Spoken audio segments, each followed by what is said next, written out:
स्वागत है आप सभी का दोस्तों आपके अपने channel study with Swati on YouTube पर। दोस्तों आज के इस वीडियो में हम बात करेंगे डीएलएड फर्स्ट सेमेस्टर से जो आपका सप्तम प्रश्न पत्र है संस्कृत शिक्षण, इसमें से हम 1 लाइनर सीरीज़ को शुरू कर रहे हैं जिसमें से ये आपका पार्ट 1 है।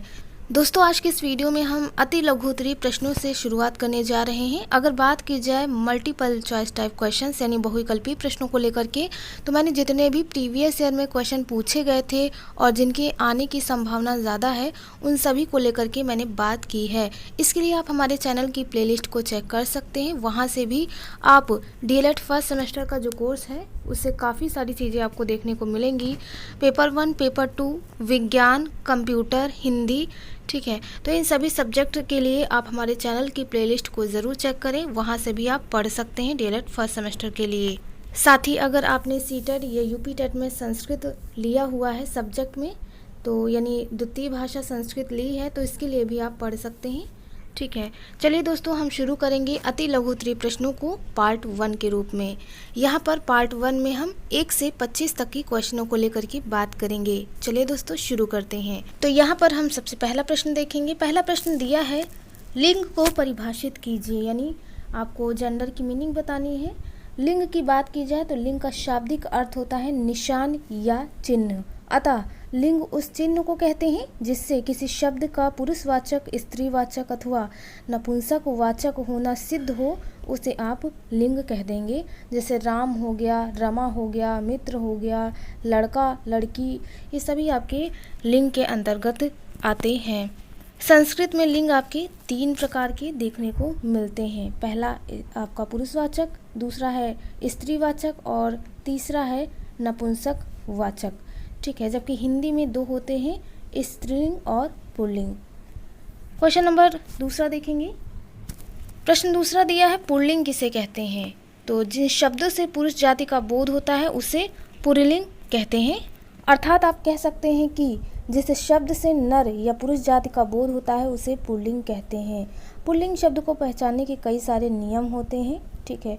अगर पुल्लिंग शब्दों की बात की जाए तो लड़का यानी बालका हो जाएगा, राजन हो जाएगा, आत्मन हो जाएगा, ठीक है। सिंधु, सागर, ये सभी जो पुरुष होने का बोध कराते हैं पुल्लिंग कहलाएंगे। प्रश्न तीसरा देखेंगे। स्त्रीलिंग किसे कहते हैं। तो जिन शब्दों से किसी स्त्री यानी मादा जाति का बोध होता है उसे स्त्रीलिंग कहा जाता है। स्त्रीलिंग बनाने के भी कई सारे नियम बताए गए हैं। तो यहाँ पर अगर स्त्रीलिंग की बात की जाए तो गौरी, अजा, कनिष्ठा, यमुना, मति, लता, कई सारे शब्द हैं जो स्त्री जाति का बोध कराते हैं। आप इनके नियमों के आधार पर ही अंतर समझ पाएंगे, क्योंकि कई सारे ऐसे लिंग होते हैं जो स्त्री और पुरुष दोनों में दिखाई पड़ते हैं। क्वेश्चन नंबर चौथा देखेंगे। ये आपका डीएलएड 2018 बैच में पूछा गया था। अड़ प्रत्याहार के अंतर्गत कौन से वर्ण आते हैं, यानी अड़ प्रत्याहार के अंतर्गत पूछा है।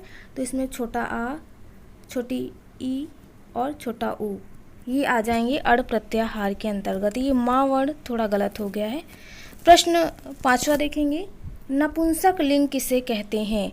तो ऐसे शब्द जो ना नर का ना मादा का बोध कराते हैं नपुंसक लिंग कहलाते हैं। नपुंसक लिंग की बात की जाए तो ये न नर जाति का, ना ही ये पुरुष जाति का और ना ही ये स्त्री जाति का बोध कराएंगे। जैसे जलम, फलम, नगरम, पुस्तकम, हलम, आम्रम, जो भी आपकी चीज़ें होंगी जो स्त्री और जाति का बोध नहीं कराएंगी नपुंसक लिंग कहलाएंगी। प्रश्न 6 देखेंगे। वचन का अर्थ बताइए। उत्तर में दिया है संज्ञा तथा सर्वनाम संख्या का बोध कराने वाले शब्द वचन कहलाते हैं।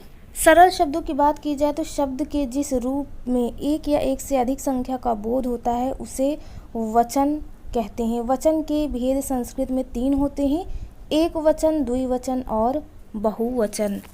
प्रश्न 7वां देखेंगे। प्रश्न 7 है संस्कृत भाषा में कितने वचन हैं। देखिए यहाँ पर आ गया है आपका प्रश्न। संस्कृत भाषा में 3 वचन मैंने बताया है, एक वचन, द्विवचन तथा बहुवचन, कुल 3 वचन होते हैं। प्रश्न 8 दिया है संस्कृत भाषा में पुरुष कितने होते हैं। संस्कृत भाषा में पुरुष की बात की जाए तो 3 पुरुष होते हैं, प्रथम पुरुष, मध्यम पुरुष एवं उत्तम पुरुष। प्रथम पुरुष की बात की जाए तो प्रथम पुरुष में सह, तौ, ते आ जाएगा, ठीक है। और मध्यम पुरुष त्वम, युवाम, यूयम आ जाएगा यहाँ पर थोड़ा। और अगर बात की जाए उत्तम पुरुष की तो अहम, आवाम, वयम, ये आ जाएंगे पुरुष के अंतर्गत। ठीक है, प्रश्न 9 देखेंगे। प्रश्न 9 दिया है नीति वचन सुभाषितान सूक्तियों की हिंदी से संस्कृत बनाइए। यानी आपको सूक्ति दे दी गई है, इनकी आपको संस्कृत बनानी है। पहला दिया है सत्य की ही जीत होती है, असत्य की नहीं। तो इसका उत्तर है सत्यमेव जयति नानृतम। दूसरा दिया है सभी धनों में विद्या धन श्रेष्ठ है। इसका उत्तर होगा विद्या धनम सर्वधनम प्रधानम। तीसरा दिया है आचरण श्रेष्ठ धर्म है। तो इसका उत्तर है आचारः परमो धर्मा। जितना हो सके आप अनुवाद ज़रूर लगाइए। ठीक है, प्रश्न 10वां देखेंगे। निम्नलिखित हिंदी वाक्यों का संस्कृत में अनुवाद कीजिए। तो अनुवाद आपका 2 नंबर का आता है, ज़्यादातर ये 2 नंबर में पूछा जाता है। ठीक है, 4 अनुवाद दे देंगे। अगर 1 नंबर में पूछेगा तो 2 अनुवाद काफ़ी है, या एक ही अनुवाद कभी कभी दे देता है। तो इसमें आपका हिंदी वाक्यों का संस्कृत में अनुवाद पूछा है। पहला है नदी कोश भर तक टेढ़ी है। नदी कोश भर तक टेढ़ी है। इसका उत्तर है क्रोशम कुटिला नदी। बा दिया है लोभ मोह मनुष्य के शत्रु हैं। उसका उत्तर होगा लोभा मोह च मानवस्य शत्रुस्तः। तो इस तरह से आप हिंदी वाक्यों का संस्कृत में अनुवाद बनाएंगे। ठीक है, और प्रश्न 11 दिया है निम्नलिखित संस्कृत वाक्यों का हिंदी में अनुवाद दीजिए। कभी कभी हिंदी में दे देता है तो संस्कृत में पूछता है, और कभी संस्कृत में देगा तो आपको हिंदी में बनाना होगा। पहला है सा निसर्गेण चंचल। दूसरा है सह पदेन खंजह। तो इसका हम उत्तर देख लेंगे। आ का दिया है वह स्वभाव से चंचल है, यानी सा निसर्गेण चंचल। बा है सा पादेन खंजह, वह पैर से लंगड़ा है। इसका उत्तर होगा, आप यहाँ पर देख सकते हैं, साइड में दिया हुआ है।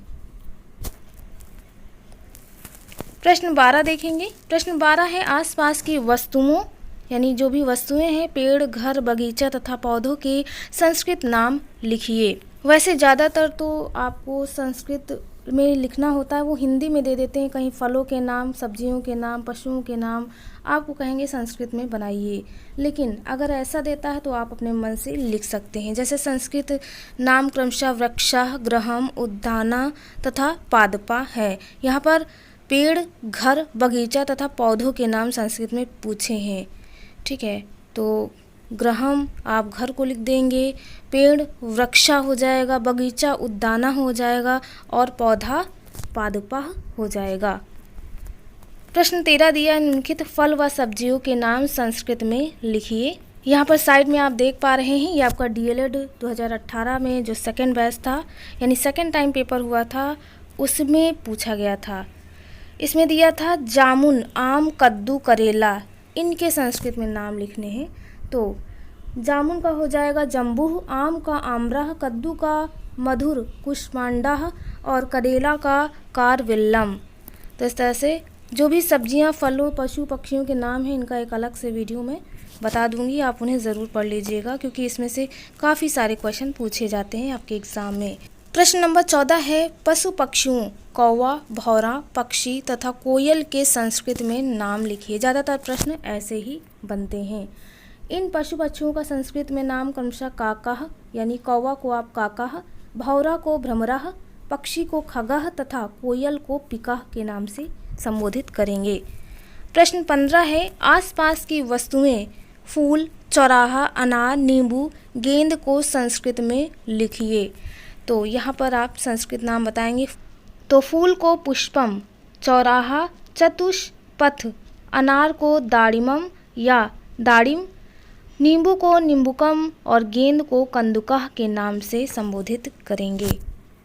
प्रश्न 16 है भोजन संबंधी वस्तुएं चना, मक्खन, नमक एवं रोटी को संस्कृत में लिखिए। इन भोजन संबंधी वस्तुओं का संस्कृत में नाम चना को चड़क, मक्खन को नवनीतम, नमक को लवड़ और रोटी को करकट्टिका के नाम से संबोधित करेंगे।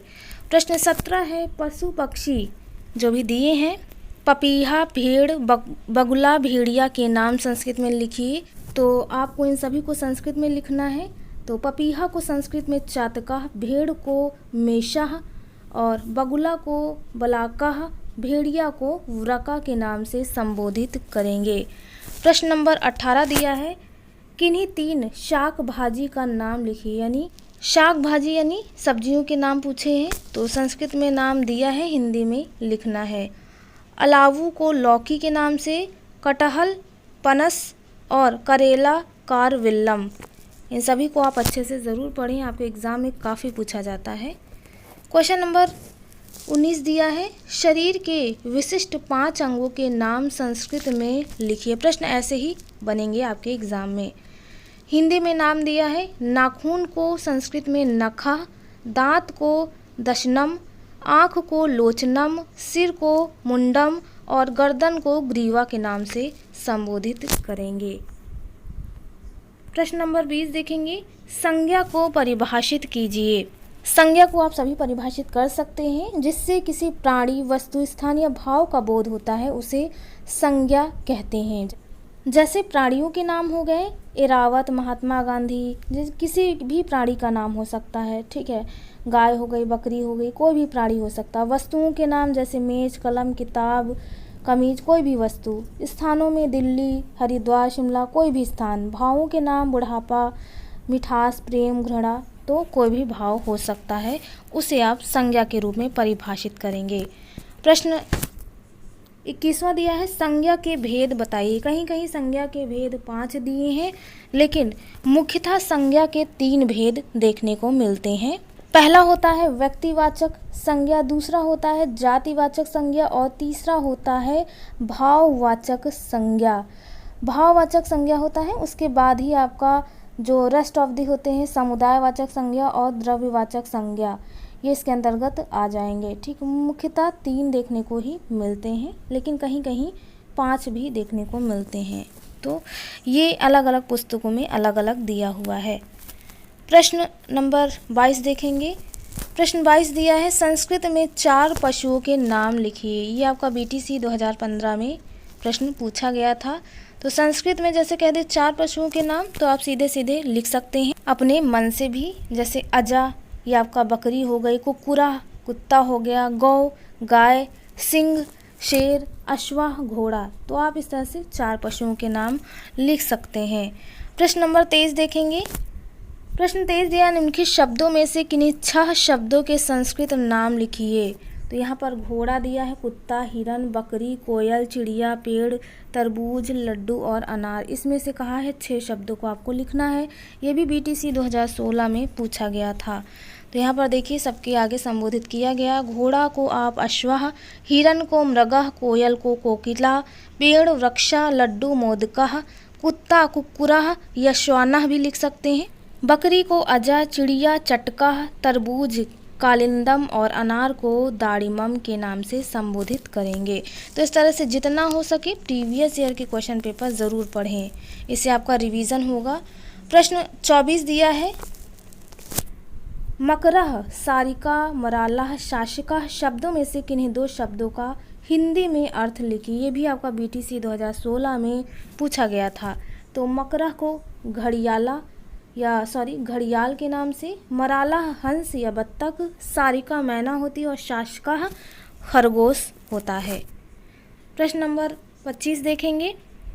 प्रश्न 25 दिया, निम्नलिखित शब्दों में से पुल्लिंग, स्त्रीलिंग और नपुंसकलिंग शब्दों को अलग अलग सूचित करना है या सूची बनाना है। तो हिमालय, सागर, राजन, गंगा, नदी, वधु, फलम, पुस्तकम और सौंदर्यम, इतनी चीज़ें दी हैं। आपको इसमें पुल्लिंग शब्द अलग छांटना है, स्त्रीलिंग शब्द अलग और नपुंसक लिंग शब्द अलग बताना है। तो पुल्लिंग में हिमालय कोई भी नाम आ जाएगा, ठीक है, सागर, राजन, और स्त्रीलिंग में देखिए गंगा, नदी, वधु, ये सब स्त्री जाति को दर्शाते हैं, ठीक है, स्त्रीलिंग होने का बोध कराते हैं, इसीलिए आप इन्हें स्त्रीलिंग में लिखेंगे। नपुंसकलिंग में पुस्तक, सौंदर्यम, फलम, ये सभी चीज़ें आ जाएंगी। तो इस तरह से आप इन्हें अलग छांट करके लिखेंगे। लास्ट क्वेश्चन 26 देख लेते हैं। वाच शब्द संस्कृत में पुल्लिंग है या स्त्रीलिंग?